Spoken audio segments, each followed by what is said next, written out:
Hi friends, இந்த வீடியோவில் என்ன பார்க்க போகிறோன்னா ஒரு சூப்பரான மீன் குழம்பு ரெசிபி தான். நீங்கள் எந்த மீன் வாங்கினாலும் இதே மெத்தடில் செஞ்சு பாருங்கள். டேஸ்ட் ரொம்ப நல்லாயிருக்கும். வீடியோக்குள்ளே போகிறதுக்கு முன்னாடி மறக்காமல் நம்ம சேனலை சப்ஸ்கிரைப் பண்ணி வச்சுக்கோங்க. வீடியோ பிடிச்சிருந்தா லைக் பண்ணிக்கோங்க. இப்போ வாங்க வீடியோக்குள்ளே போகலாம். ஃபஸ்ட்டு இதுக்கு ஒரு மசாலா அரைச்சி எடுத்துக்கலாம். ஒரு மிக்ஸி ஜாரில் 2 மீடியம் சைஸ் வெங்காயம் கட் பண்ணி சேர்த்துருக்கேன். இது கூடவே ஒரு 7-8 பல் பூண்டு, 2 சின்ன தக்காளி இவ்வளவு சேர்த்து நல்லா அரைச்சி எடுத்துக்கலாம். இப்போ குழம்புக்கு தேவையான அளவு எண்ணெய் சேர்த்துக்கலாம். எண்ணெய் வந்து மீன் குழம்பு கொஞ்சம் கூடுதலாக சேர்த்துக்கோங்க, நல்லாயிருக்கும். எண்ணெய் நல்லா சூடானதும் ஒரு 1/4 ஸ்பூன் போல் கடுகு சேர்த்துருக்கேன். கொஞ்சமாக வெந்தயம், 2-3 மட்டும் சோம்பு சேர்த்துக்கோங்க.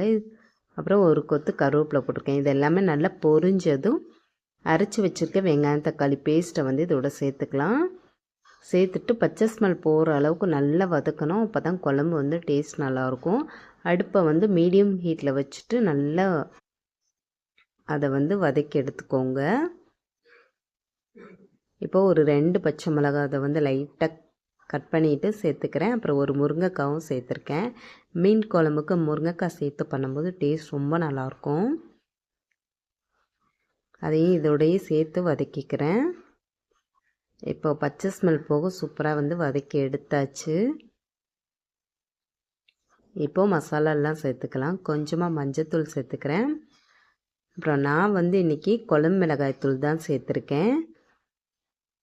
ஒரு 1.5 ஸ்பூன் போல் சேர்த்துருக்கேன். குழம்பு மிளகாய்த்தூள் இல்லை அப்படின்னா மிளகாத்தூளும் மல்லித்தூளும் சேர்த்துக்கோங்க. மிளகாத்தூள் கொஞ்சம் கம்மியாகவும் மல்லித்தூள் கொஞ்சம் கூடுதலாக சேர்த்துக்கோங்க. இப்போ இது கூடவே கரைச்சி வச்சுருக்க புளி வந்து கொஞ்சமாக சேர்த்துக்கலாம். சேர்த்துட்டு நல்லா கலந்து விட்டுருங்க. குழம்புக்கு தேவையான அளவு தண்ணியும் வந்து இதிலேயே சேர்த்துக்கலாம். சேர்த்துட்டு இப்போ உப்பு சேர்த்துக்கிறேன். இப்போ மூடி போட்டு வச்சு குழம்பு நல்லா கொதித்து அந்த எண்ணெய் தெளிஞ்சு வர அளவுக்கு நல்லா கொதிக்கட்டும். அதுக்கப்புறமா மீன் சேர்த்துக்கலாம். இப்போ பாருங்கள், முருங்கைக்காவும் வந்து நல்லா வெந்துருச்சு. நல்லா எண்ணெய் தெளிஞ்சு வந்திருக்கு. இந்த ஸ்டேஜில் வந்து க்ளீன் பண்ணி வச்சுருக்க மீனை சேர்த்துக்கலாம். நான் இன்றைக்கி எடுத்துருக்கிறது வந்து வஞ்சிர மீன் தான். சின்ன சைஸ் மீன் தான். அது வந்து தலை, இந்த வால் சைடு இதெல்லாம் போட்டு தான் குழம்பு பண்ண போகிறேன். நீங்கள் வந்து என்ன மீன் வச்சுருந்தாலும் அதை வச்சு இந்த மாதிரி குழம்பு செஞ்சு பாருங்கள். டேஸ்ட் ரொம்ப நல்லாயிருக்கும். மீன் சேர்த்துட்டு லைட்டாக மட்டும் கலந்து விட்டுக்கோங்க. ரொம்ப போட்டு மிக்ஸ் பண்ணோம் அப்படின்னா மீன் உடஞ்சி போயிடும். இப்போ மூடி போட்டு வச்சிடலாம். ஒரு 5 நிமிஷம் வச்சோன்னா மீன் வந்து வெந்துடும்.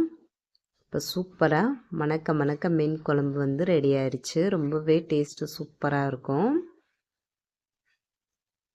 மீனும் வந்து நல்லா வெந்துருச்சு. முருங்கைக்காவும் நல்லா வெந்து வந்துருச்சு. இப்போ சூப்பரான மீன் குழம்பு ரெடி. நீங்களும் இது மாதிரி மீன் குழம்பு செஞ்சு சாப்பிட்டு பாருங்கள். எப்படி இருந்துச்சுன்னு சொல்லிவிட்டு மறந்துடாமல் கமெண்ட்டில் சொல்லுங்கள். வீடியோ பிடிச்சிருக்குன்னு நினைக்கிறேன். பிடிச்சிருந்தால் லைக் பண்ணிக்கோங்க. மறக்காமல் நம்ம சேனலையும் சப்ஸ்கிரைப் பண்ணி வச்சுக்கோங்க. ஏற்கனவே நிறைய மீன் குழம்பு ரெசிபி வீடியோ இருக்குது. தேவைப்பட்டுச்சுன்னா செக் பண்ணி பாருங்கள். Bye friends.